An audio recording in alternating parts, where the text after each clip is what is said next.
Police van पर हमला करके प्रोफाइल कैदियों को छुड़ाने की कोशिश करने वाले आतंकवादियों के बारे में आंखें खोल देने वाली जानकारी। हमलावरों के एक मदरसे के तालिब इल्म होने के सबूत। मदरसे का मुअल्लिम भी अपने परिवार समेत हलाक। मुअल्लिम और उसके परिवार की मौत सवाल बन गई। मुअज़्ज़िज़ सामीन हज़रात, आपकी खिदमत में पेश किया जा रहा है उर्दू नावल इंतकाम किस्त नंबर 83। मुअज़्ज़िज़ सामीन, आपसे उम्मीद की जाती है कि वीडियो को लाइक करें और चैनल को भी सब्सक्राइब कर लें। शुक्रिया। एक तो वो विश्ना वाले हादसे के बाद झुंझलाया हुआ था, दूसरे हर रोज मंजर आम पर आने वाली नई नई मजीद खबरें ज़हनी कोफ्त का सबब बन जाती थी। विश्ना और उसकी साथी लड़की पेश आने वाले हादसे में जिंदा नहीं बच सके थे। विश्ना तो मौका पर ही हलाक हो गया था, जबकि लड़की शदीद जख्मी हालत में अस्पताल पहुंचाए जाने के 2 घंटों बाद मरी थी। विश्ना की मौत ने इस पर आलम तक पहुंचने का रास्ता बंद कर दिया था। इसने तो ये सोचा था कि विश्ना को छाप कर इससे आलिम के मुतल्लिक मालूमात हासिल करेगा और फिर इसकी रिहाई के लिए कोई मनसूबा तश्कील लगा, लेकिन इससे हादसाती मौत मरकर इसका सारा मनसूबा ही ठप कर दिया था। उधर भारतीय मीडिया का यह हाल था कि किसी को छींक भी आ जाए तो बस नहीं चलता था कि इसका इल्जाम पाकिस्तान के सर धर दे। अब भी यही तमाशा जारी था। एक बार फिर होने वाली दहशतगर्दी के सिरे पाकिस्तान से जा मिले। मदरसे के मुअल्लिम और उसकी पत्नी की अजीब वीडियो सामने आ गई। वो जितना भी झुंझलाया हुआ था तो जो बहरहाल टीवी पर चलती खबरों की तरफ ही थी, जहां सनसनीखेज दर्जे में जाने कौन सा नया इंकिशाफ किया जाने वाला था। सर पर अमामा पहने और हिजाब में खुद को छुपाए रखने वाले मुअल्लिम की पत्नी की एक रेस्टोरेंट से मिलने वाली फुटेज ने अकल दंग कर दी। दोनों पति पत्नी हिंदू कपल के बहरूप में एक दूसरे के कपल के साथ दावत उड़ाते रहे। खबर के साथ ही टीवी स्क्रीन पर 2 तस्वीरें भी दिखाई दी जा रही थी। एक तस्वीर में मामापोश मर्द के साथ हिजाब से सर और चेहरे का बेशतर हिस्सा छुपाए एक औरत दिखाई दे रही थी, जबकि दूसरी तस्वीर ऐसे जाविये से ली गई थी कि एक जोड़े की शक्ल सूरत वाज़ेह नहीं थी, लेकिन दूसरे जोड़े को बखूबी देखा जा सकता था। बदले हुए हुले के बावजूद शनाख्त किया जा सकता था कि मॉडर्न हिंदू मर्द के रूप में अमामापोश मुअल्लिम ही मौजूद है। औरत के बारे में अलबत्ता कोई हतम राय देना इसलिए मुश्किल था कि पहली तस्वीर में मौजूद औरत का चेहरा हिजाब में छुपा होने के बाइस मैच नहीं किया जा सकता था। मुअल्लिम मुजीब के पाकिस्तान के साथ गहरे रवाबित के सबूत। मुजीब पिछले 10 सालों में रिश्तेदारों से मिलने के बहाने कई बार पाकिस्तान गया। शक है कि इन दौरों का कारण कोई और था। मुजीब वहाँ रिश्तेदारों से मिलने नहीं बल्कि अपने सरपरस्तों से मिलने और दहशतगर्दी की ट्रेनिंग लेने जाता रहा था। यही ट्रेनिंग इसने वापस आकर मदरसे में पढ़ने वाले लड़कों को दी और इनसे भारत की धरती पर कार्रवाइयाँ करवाता रहा। ऐसे इंकिशाफात किए जा रहे थे कि दिमाग घूम कर रह गया था। अगर सोनिया, एजाज, अब्बास और सलीम दुरानी की रही वाला मामला इसके सामने न रख चुकी होती तो एक बार इसके दिल में भी शक आ जाता कि शायद इस कार्रवाई के पीछे सचमुच पाकिस्तान है। बाबर तो सोने ने भी इसे यही कराया था कि यह काम पाकिस्तान की ख्वाहिश पर किया जाने वाला है, लेकिन इसका दिल नहीं माना था। इसे सरहदी गांव सुंदर नगर में बम की मदद से नहर पर मौजूद पुल उड़ाए जाने का वाकया नहीं भूला था। इस बम ब्लास्ट के बारे में भी सोने का दावा था कि वो असले से भरी फौजी गाड़ी को उड़ाने के लिए किया जा रहा है, लेकिन हुआ यह था कि बारातियों से भरी बस उड़ गई थी और बाद में नहर से ऐसे कई सबूत हासिल कर लिए गए थे जो सीधे पाकिस्तान के मुलविस होने की तरफ इशारा कर रहे थे।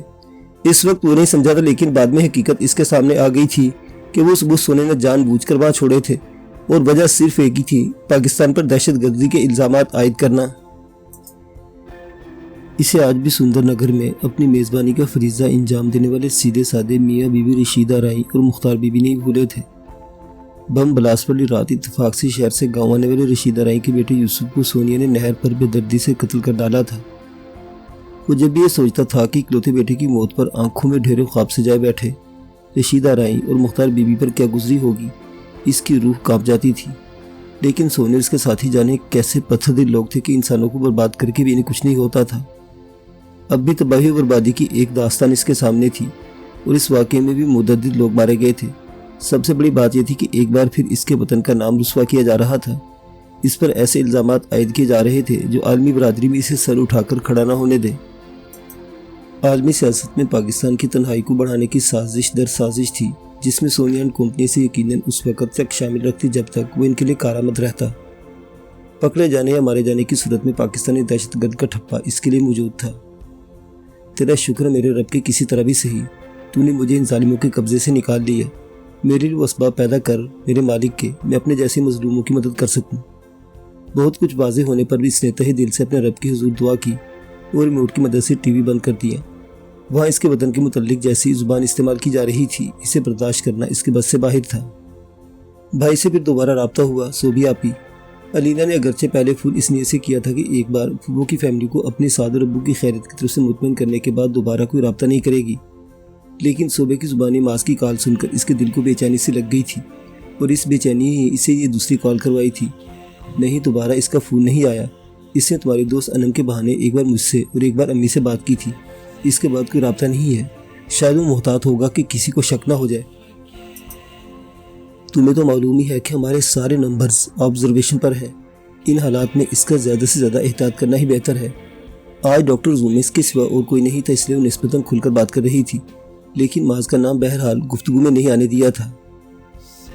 ہاں، انہیں تو میری طرح اسپتال کے نمبر پر آپ سے بات کرنے کا خیال بھی نہیں آیا ہوگا۔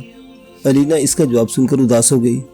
جب سے اپنی زندگی میں سکون آیا تھا، دل اور بھی شدت سے ماز کو اپنے ساتھ دیکھنے کے لیے تڑپنے لگا تھا۔ امی نہیں رہی تھی، لیکن اس کا بھائی زندہ تھا اور وہ جانتی تھی کہ جب تک بھائی ساتھ نہیں ہوگا کوئی خوشی مکمل نہیں ہوگی۔ اسے کیسے خیال آ سکتا ہے؟ تم تو ہمارے ساتھ رہی ہو اور کسی نہ کسی وجہ سے اس نمبر پر مجھ سے رابطہ کرتی رہی ہو، اسے نمبر تمہارے ذہن میں رہ گیا ہوگا، لیکن وہ بیچارہ صوبے نے اپنا جملہ ادھورا چھوڑ دیا۔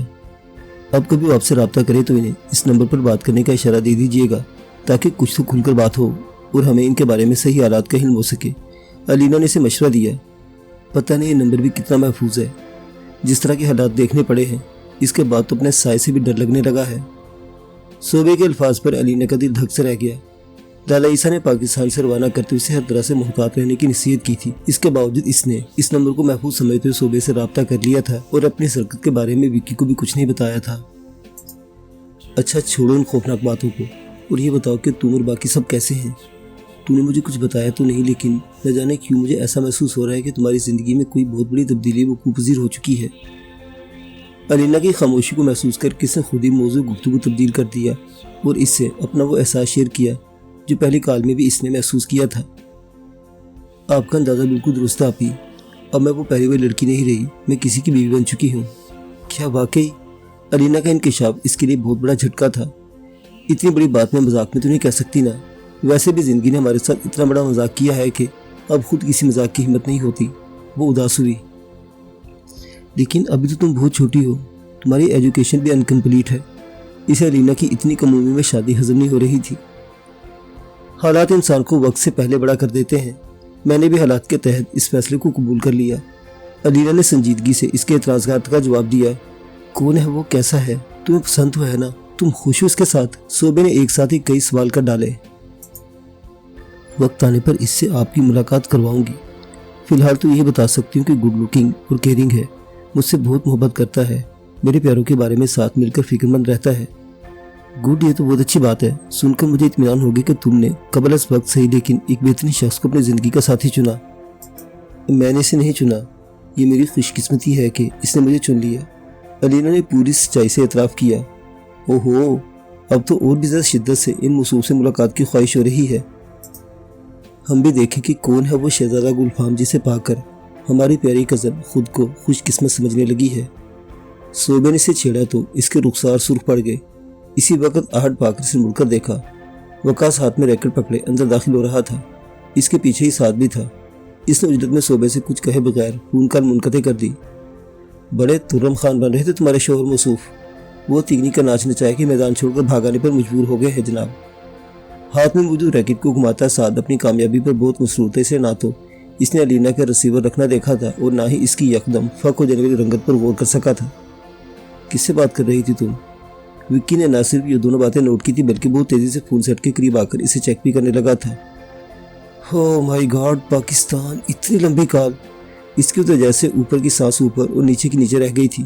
اس کے ان الفاظ نے سعد کو بھی چونکایا اور وہ بھی سوالے نظروں سے اس کی طرف دیکھنے لگا۔ میں نے صوبے آپی کو کال کی تھی، میں نے اپنی خیریت سے آگاہ کرنا چاہتی تھی، لیکن آپ لوگ فکر نہ کریں، میں نے گھر پر یا ان کے موبائل پر کال نہیں کی تھی، میں نے اسپتال کے نمبر پر ان سے رابطہ کیا تھا۔ اس کال پر ہم نے مجھ سمیت کسی فرد کا نام نہیں لیا۔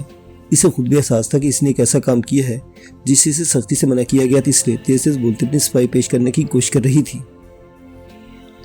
صرف خیر خیریت سے آگاہ کرنے والی کال نہیں ہے علینا، تم نے کئی منٹ طویل کال کی ہے اور یہ کال ہمارے لیے خطرناک ثابت ہو سکتی ہے۔ وکی پورا کال ریکارڈ چیک کر چکا تھا، اس لیے خاصا پریشان تھا۔ بس بات سے بات نکلی تو بڑھتی چلی گئی۔ اصل میں صوبی آپی نے بھائی کی کال کے متعلق بتایا تھا تو میں نے ان سے پوچھ رہی تھی کہ انہوں نے دوبارہ بھی کال کی یا نہیں۔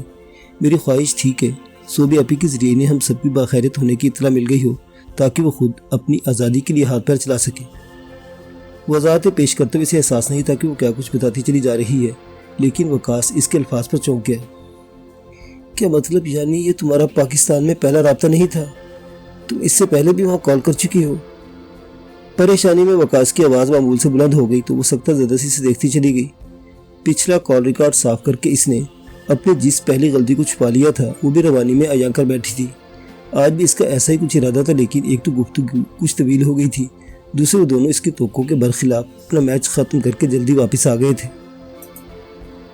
وکی کے سوال کا جواب دو لینا، تم تو ہمارے لیے اسپیشل ڈنر تیار کرنے کا کہہ کر اندر آئی تھی، پھر بیچ میں فون کال کیسے آ گئی؟ ساتھ بھی صورتحال پر پریشان سا ہو گیا تھا۔ آئی ایم سوری، میں جذبات میں حماقت کر بیٹھی۔ اب بھلائی اسی میں تھی کہ وہ سچ بول دی تھی، چنانچہ اگلے چند منٹوں میں اس نے ساری تفصیل کیا سنائی۔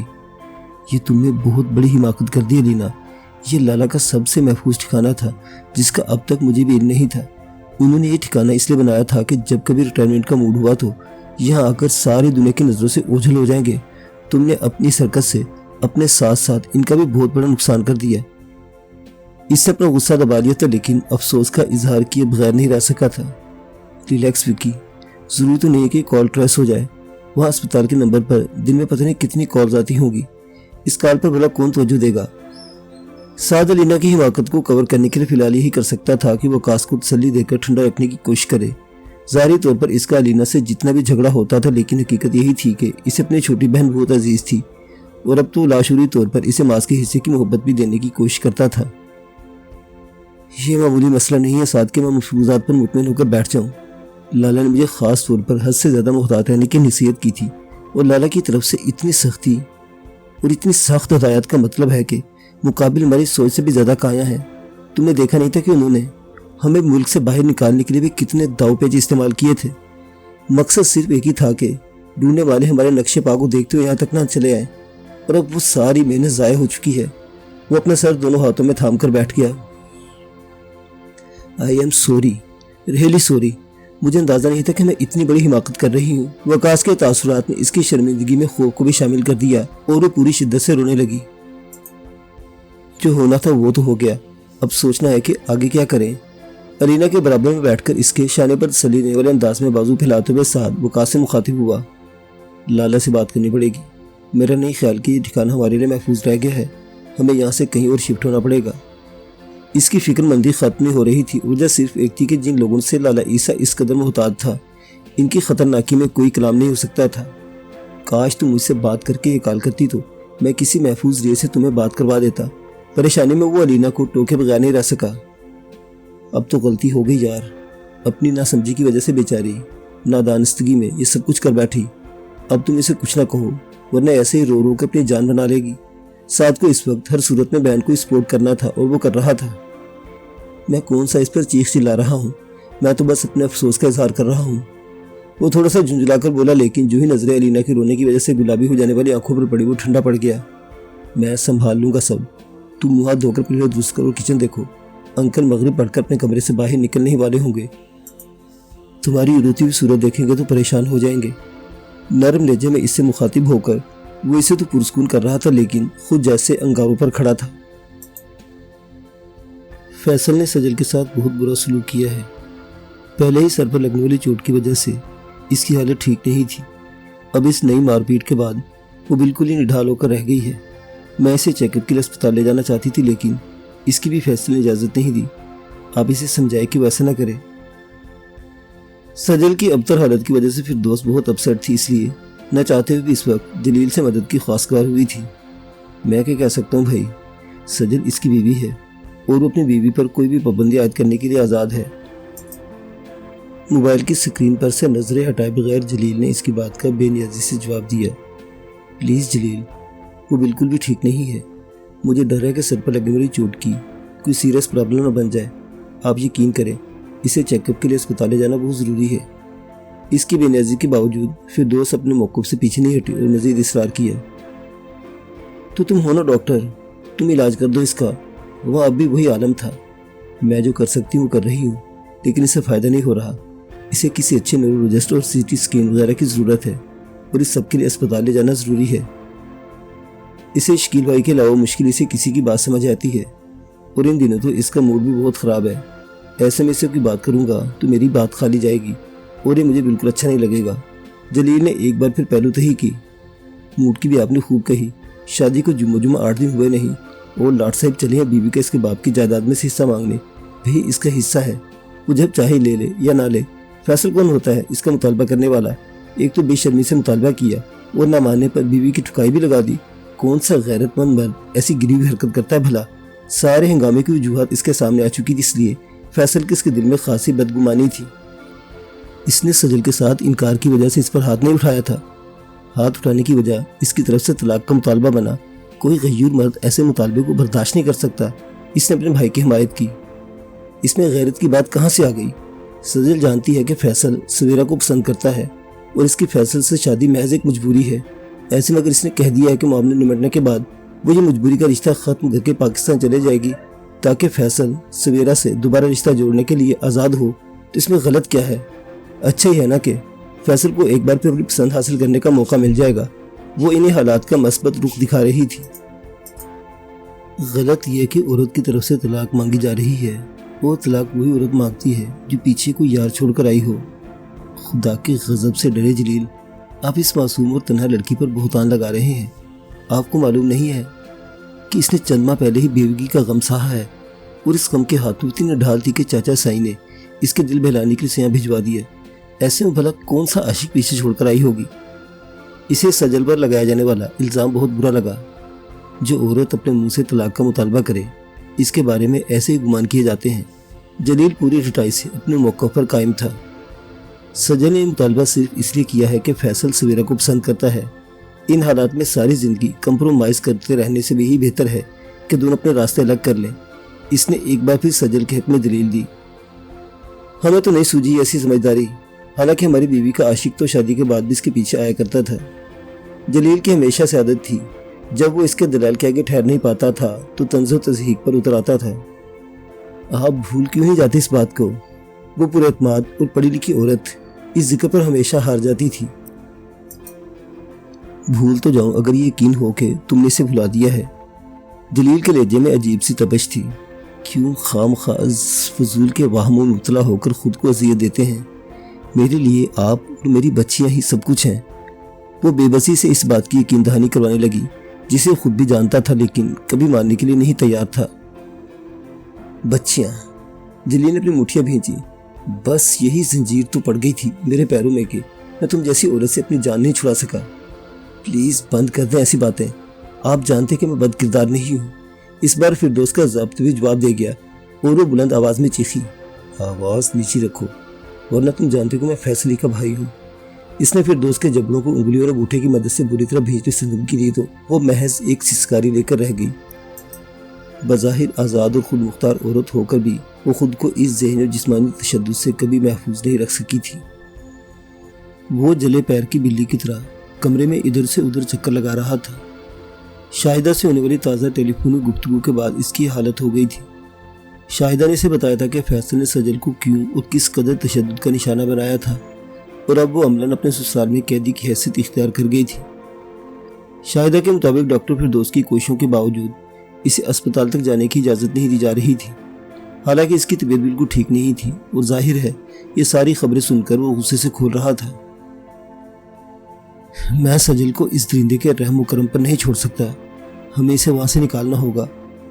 टहलते टहलते वो रुका और एक तरफ सुकून से खड़े काले खान की तरफ देखते हुए अपने अज़म का इजहार किया। इसके लिए खातून की रजामंदी ज़रूरी है और आप मुझे बता चुके हैं कि इसके लिए खातून पहले इनकार कर चुकी है। काले खान ने इसे हकीकत का एहसास दिलाया। तो फिर क्या करें इस मसले के हल के लिए? वो सामने रही तो वो जाहिल इंसान अपने नाजायज़ मुतालबात मनवाने के लिए इसी तरह इस पर दबाव डालता रहेगा और इनकार की सूरत में तशद्दुद का निशाना बनाएगा। इसका बस नहीं चल रहा था कि फैसल सामने आ जाए तो इसकी गर्दन ही मरोड़ कर रख दे। आप डॉक्टर फिरदौस से बात करके इनसे कहें कि वो घर के किसी ऐसे फर्द के से जिसकी बात फैसल मानता हो इसे समझाने बुझाने की कोशिश करें। काले खान ने मशवरा दिया। मेरे कहने से पहले ही डॉक्टर फिरदौस ये कोशिश कर चुकी हैं لیکن افسوس کہ ان کے شوہر اس عمل پر تیار نہیں ہوئے اور ان کے جیٹھ شکیل، جن کے گھر میں سب سنتے ہیں، کسی کاروباری مصروفیت کی وجہ سے گھر سے باہر ہیں۔ اس نے شاہدہ کی دی ہوئی اطلاع کالے خان کی گوش گزار کی۔ ایسی صورتحال میں ہم خاتون کی مدد کے لیے کیا کر سکتے ہیں؟ کالے خان نے مایوسی کا اظہار کیا۔ میرا تو دل چاہ رہا ہے کہ میں اس خبیث کو کہیں راستے سے اغوا کر لوں اور اس کی وہ ٹھکائی کروں کہ آئندہ عورت پر ہاتھ اٹھانا ہی بھول جائے۔ ایسی صورت میں آپ کو سب سے زیادہ انہی خاتون کی ناراضگی کا سامنا کرنا پڑے گا، جس کی ہمدردی میں آپ یہ سب کچھ کریں گے۔ ہماری مشرقی خواتین کی نفسیات ذرا منفرد ہیں۔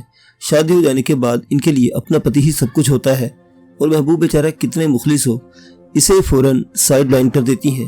کالے خان نے اس کے جذباتی پن پر زیرلا مسکراتے ہوئے بولا تو اسے زوردار جھٹکا لگا۔ محبوب؟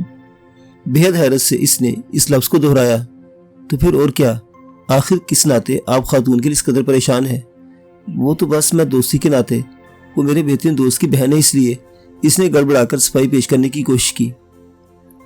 دوست کی بہن ہے، اس لیے آپ خود بھی اسے اپنی بہن جیسا محسوس کرتے ہیں۔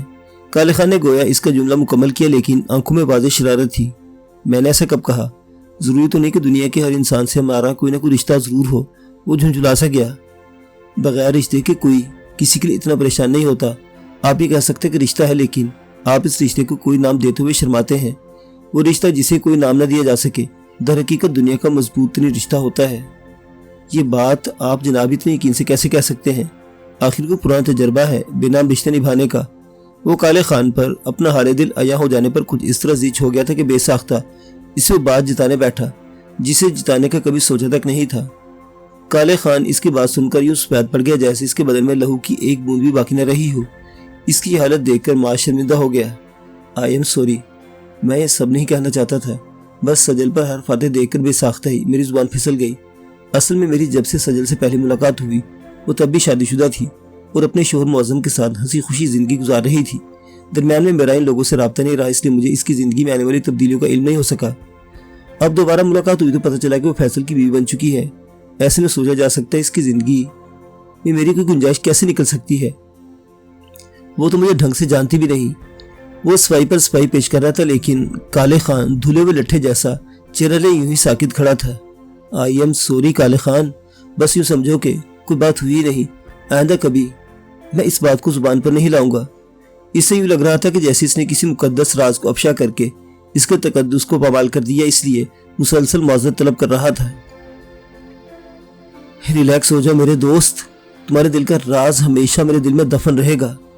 کالے خان کو ہنوز خاموش پا کر اس کے احساس ندامت میں مزید اضافہ ہو گیا اور اس کے شانے پر ہاتھ رکھ کر نرمی سے بولا، غلطی میری ہے، میں نے ہی آپ کی طرف پہلا پتھر اچھالا تھا۔ اس نے بجھے ہوئے لہجے میں اعتراف کیا۔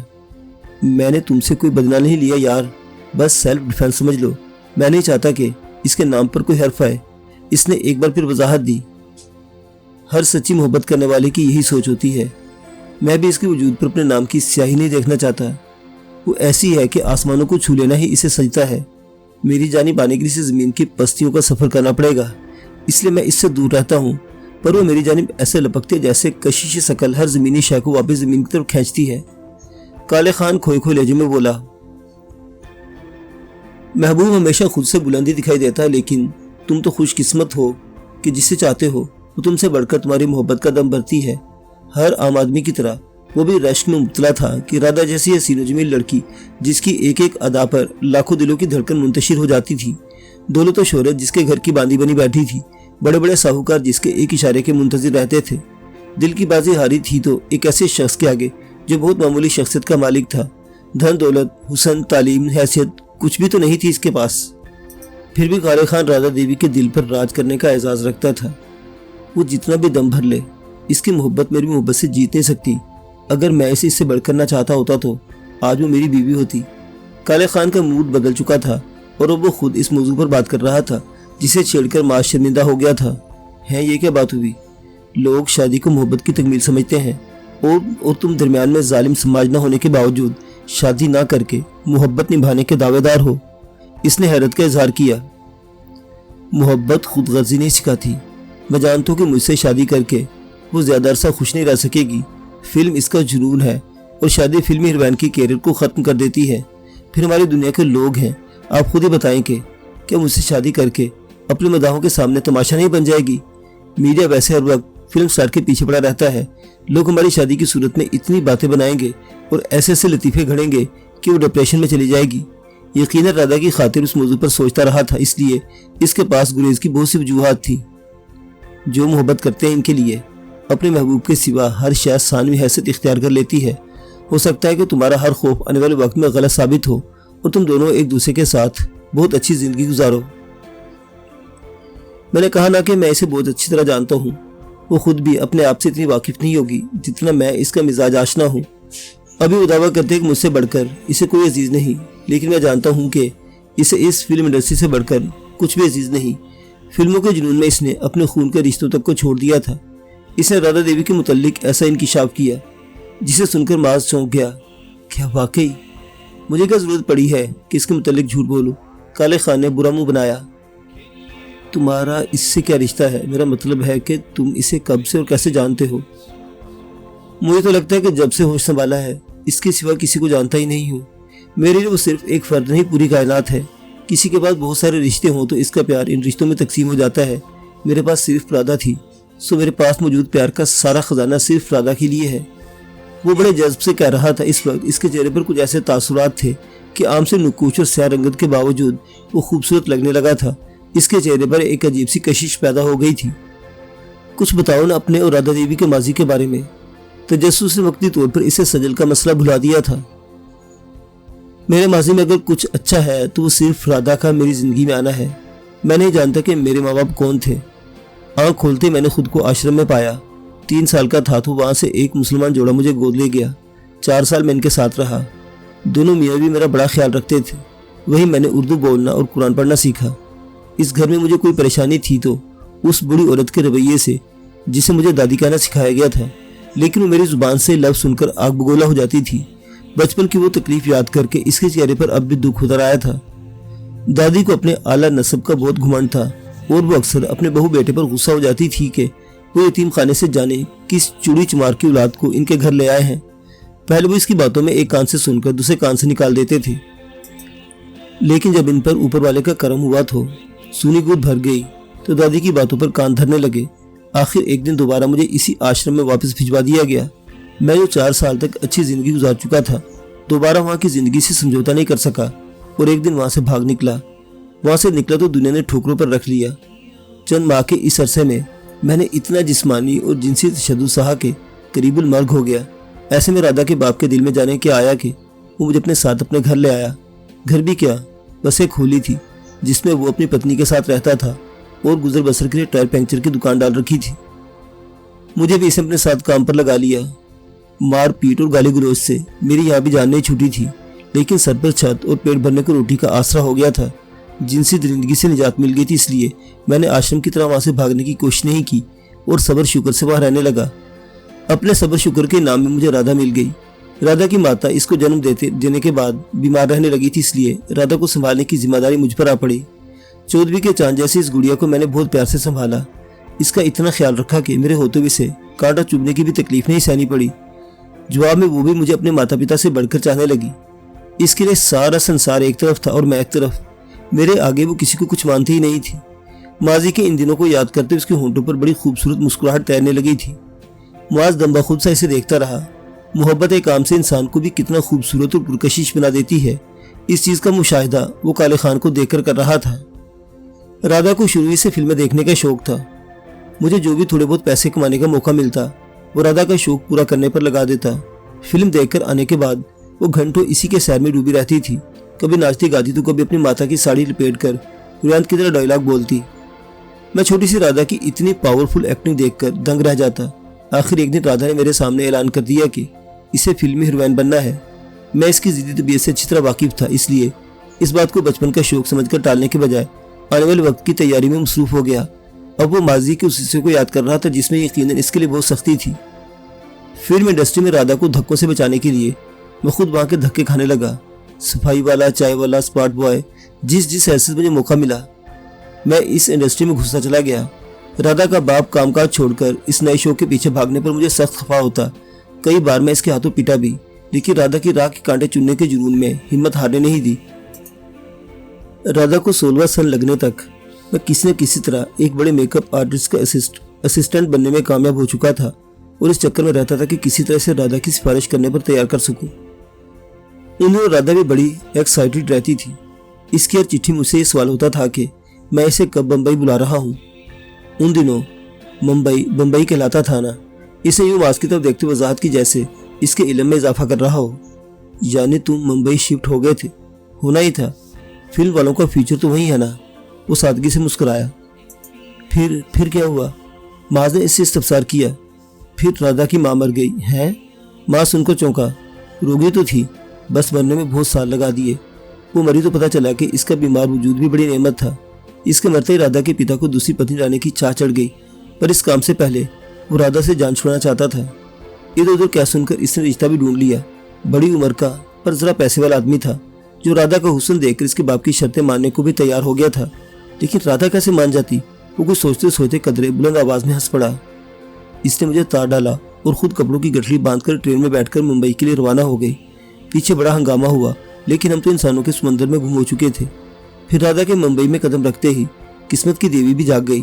थोड़ी सी सिफारिश के साथ ढेरों हुस्न वो टैलेंट ने खुद ही इसके लिए बॉलीवुड में जगह बना दी और अब वो लाखों दिलों पर हुक्मरानी करती है। काले खान ने राधा देवी की कामयाबी की दास्तान का खुलासा किया। वो कितने ही दिलों पर हुक्मरानी करे, इसके दिल पर तो बस तुम्हारी हुक्मरानी है ना। माज ने शरारत से छेड़ा। पगली है वो, बचपन से मेरे बहुत करीब रही है और एक तरह से माँ का प्यार भी मुझसे ही पाया है, तो इसे मेरे सिवा कोई दिखाई नहीं देता। वो इस पल राधा देवी के महबूब के बजाय बुजुर्ग बन गया। तुमने फिल्मी लाइन क्यों छोड़ दी? मेकअप आर्टिस्ट बनकर जमे रहते वही राधा देवी का साथ भी रहता। मैंने इस नगरी में सिर्फ राधा की खातिर कदम रखा था। इसके कदम वहाँ जम गए तो मुझे जरूरत नहीं रही और मैं अपने प्यारे दिल्ली में लौट आया। यहाँ रहकर मैं अपनी पुरानी बस्ती जाता हूँ, राधा के पिता से भी मिलता हूँ। वो पहले मुझे गालियाँ देता है, फिर विनती करता है कि राधा से कहो अपने पिता से मिल ले, लेकिन वो नहीं मानती। क्यों नहीं मानती? इसका हर बार एक ही जवाब होता है कि बाबू से कहो तुमने पैसों के लिए एक साहूकार से अपनी बेटी का सौदा कर दिया था। समझो अब भी बेटी किसी साहूकार के पास रहन रखी है। बेटी के बदले रुपए लेते जाओ, बेटी मत मांगो। हर बार बड़ी बड़ी रकमें भिजवाती है वो अपने पिता के लिए, लेकिन पिता को ये अधिकार नहीं है कि इसके घर की चौखट में कदम रख सके। काले खान ने अफसोस से बताया। तुमने कभी इसे समझाया या नहीं? माज ने पूछा। समझाने से क्या होता है? माननी तो मुझे भी हमेशा इसी की होती है। बताया ना, बहुत जिद्दी है। एक बार जो ठान ले इससे पीछे नहीं हटती। बस तो फिर तुम्हारे प्यार से भी पीछे नहीं हटेगी, माज ने इसे यकीन दिलाया। ये तो वक्त ही बताएगा। जब तक वो फिल्म की जादूनगरी में है हम कोई कानूनी रिश्ता नहीं जोड़ेंगे। इस जादूनगरी को छोड़कर कभी भी मेरे पास वापस लौट आने में कामयाब हो गई तो मैं मान लूंगा कि हम एक अमर प्रेम कहानी रकम करने जा रहे हैं। वो बड़ा हकीकत पसंद और मजबूत आदमी था, जो एक लड़की के जज्बात से फायदा उठाने के बजाय इसे पूरा मौका दे रहा था कि वो पहले सारे जग को खंगाल ले, फिर फैसला करे कि काले खानी इसका मतलूब मकसूद है या नहीं। ऐसा ही सार भी सच्ची और खालिस मोहब्बत में ही किया जा सकता है, वरना ऐसी औरत को कौन नहीं अपनाना चाहता जो सरतपा हुस्न, शोहरत और दौलत से मालामाल हो। मेरी दिल से दुआ है कि प्रेम कहानी जरूर रकम हो। माज ने मोहब्बत से इसका हाथ थाम लिया। दुआएं तो वो भी अपने गुरुजी से बहुत करवाती है। काले खान सुनकर हंसा। इस साधु का क्या चक्कर है? राधा देवी इसको इतना क्यों मानती है? इसने मौका पाकर दिल में छुपा सवाल पूछ डाला। पहली बार बम्बई आते हुए साधु से रास्ते में मिला था। वो इसे अपनी कामयाबी के लिए तावीज़ लेकर आई थी। कामयाबी तो मिल गई तो साधु को अपना गुरु मान लिया और आज तक इसी के नाम की माला जपती है। कोई भी खास मौका हो अपने गुरु से आशीर्वाद देने बगैर आगे नहीं बढ़ती। काले खान ने इसकी उलझन भी दूर कर दी के और अपनी जगह खड़ा होता हुआ बोला, आपको हम राज पाकर पहली बार किसी दिल की बातें की है। उम्मीद है मेरे भरोसे को टूटने नहीं देंगे। ये तो कोई कहने की बात नहीं है यार काले खान, वो खुलूस से बोला। फिर कुछ जिसबिज होते हुए बोला, ये तुम्हारा नाम काले खान किसने रखा है? बिल्कुल भी अच्छा नहीं लगता तुम्हें इस नाम से पुकारना। अरमानों से नाम तो जन्म देने वाले रखते हैं। मेरे जन्म देने वालों का जाने क्या मामला था कि मैं बेनाम आश्रम में जा पहुंचा और वहां किसी ने मेरी ये काली चमड़ी देखकर मुझे काले खान का नाम दे दिया। बस इसी तरह चला आ रहा है ये नाम। तुम तो इसे बदल सकते थे। कोई ज़रूरी तो नहीं कि बचपन में मिलाद नाम बंदा सारी ज़िंदगी खुद से चिपका कर रखे। इसका जवाब सुनकर माज ने बुरा सा मुँह बनाया। राधे भी यही कहते, लेकिन मैं अपना ये नाम नहीं छोड़ना चाहता। ये नाम मुझे अपनी हकीकत को भूलने नहीं देता। اور میں اپنی حقیقت کے ساتھ ہی جینا چاہتا ہوں۔ اس کا اپنا ایک موقف تھا جس سے معاذ اختلاف نہیں کر سکا۔ میں کھانا لگاتا ہوں۔ معاذ کو خاموش پا کر اس کے شانے پر تھپکی دیتے ہوئے نرمی سے بولا، کھانے کے بعد میں تم سے اپنے ذہن میں آنے والا ایک خیال ڈسکس کروں گا۔ عالم اور سمت کی رہائی کے لیے کوئی نہ کوئی قدم تو اٹھانا ہی ہوگا۔ اس کام کو انجام دیے بغیر سجل کی بہتری کی کوئی بھی راہ نہیں نکل سکے گی۔ بات چاہے کتنی گھوم گئی تھی، وہ اس مسئلے کو نہیں بھول سکا تھا۔ بے فکر رہے، اس سے جہاں تک ممکن ہوا آپ کی مدد ضرور کروں گا۔ کالے خان نے اسے تسلی دی اور باہر کی طرف بڑھا۔ چلو میں بھی تمہارے ساتھ چل کر تمہاری مدد کرواتا ہوں۔ خود کو تنہائی اور سوچے جانے کے لیے اس نے پیشکش کی۔ ہم مہمانوں سے کام نہیں کروایا کرتے۔ چھوڑو یار، مہمان ایک دن کا ہوتا ہے۔ میں تو بلائے جان بن کر تمہارے سر پر سوار ہوں۔ میری وجہ سے خام خواہ تمہارا کام بھی بڑھ گیا ہے۔ کالے خان کا ہاتھ تھام کر کچن کی طرف رخ کرتے ہوئے اس کے انداز میں بے تکلفی سی تھی۔ میں ایسا بالکل نہیں سوچتا۔ آپ کے یہاں رہنے سے مجھے دوسری جھونپڑی مل گئی ہے، ورنہ تو اس محل جیسے گھر میں تنہا بیٹھا بس اس کے آنے کی گھڑیاں گنتا رہتا تھا۔ واقعی یار، اتنے بڑے گھر میں تنہا رہنا بھی بندے کے لیے ایک امتحان ہے۔ کچھ نہیں تو ایک دو کل وقتی ملازمین ہی رکھ لو۔ ملازمین رکھ لیے تو وہ بات سارے زمانے کو پتہ چل جائے گی جو آپ نے یہاں چند دن رہ کر جان لی۔ ظاہرہ کالے خان سمجھ چکا تھا کہ اس نے اس کے اور رادھا دیوی کے درمیان ہونے والی رومان پرور گفتگو سن لی تھی، اس لیے ان کی محبت کا راز جان گیا تھا۔ اچھا تو یہ زمانے سے چھپنے کا انتظام ہے۔ وہ ہنسا اور کالے خان کے ساتھ سالن کا ڈونگا لے کر وہیں کچن کی ٹیبل پر رکھ دیا۔ کالے خان جواباً محض مسکرا دیا۔ یہاں سے ڈائننگ روم تک بار بار پریڈ کرنے سے بہتر ہے کہ کھانا یہیں کھا لیا جائے، جو آپ چاہیں۔ اب تو ہماری جان آپ کی مٹھی میں ہے، ہماری کیا مجال کہ آپ کے حکم کے خلاف چوچا کریں۔ مذاق میں کالے خان کا خوف اس کی زبان پر آ گیا۔ ایسا سوچنا بھی نہیں۔ سلاد میں سے کھیرے کے ٹکڑے چنتا معاذ کا ہاتھ ساکت ہو گیا اور اس نے نہایت سنجیدہ تاثرات کے ساتھ کالے خان کو دیکھا۔ محبت کسی بھی روپ میں ہو میرے لیے محترم ہے، اور تمہاری محبت جیسی پاکیزہ اور بے لوث محبت کو بدنام کرنے کے لیے تو سینے میں شیطان کا دل چاہیے، جو بہرحال میرے پاس نہیں ہے۔ بہت بہت شکریہ، آپ کے الفاظ میرے لیے بہت قیمتی ہیں۔ زندگی میں اگر کبھی میں خود غرض ہونے لگا تو آپ کے الفاظ یاد کر لوں گا۔ کالے خان کی آنکھوں میں چمکتے آنسو اس کے جذبات کی طرح ہی شفاف تھے۔ معزز سامعین حضرات، یہ داستان ابھی جاری ہے۔ بقیہ واقعات اگلی قسط میں دیکھتے رہیے۔ اردو داستان۔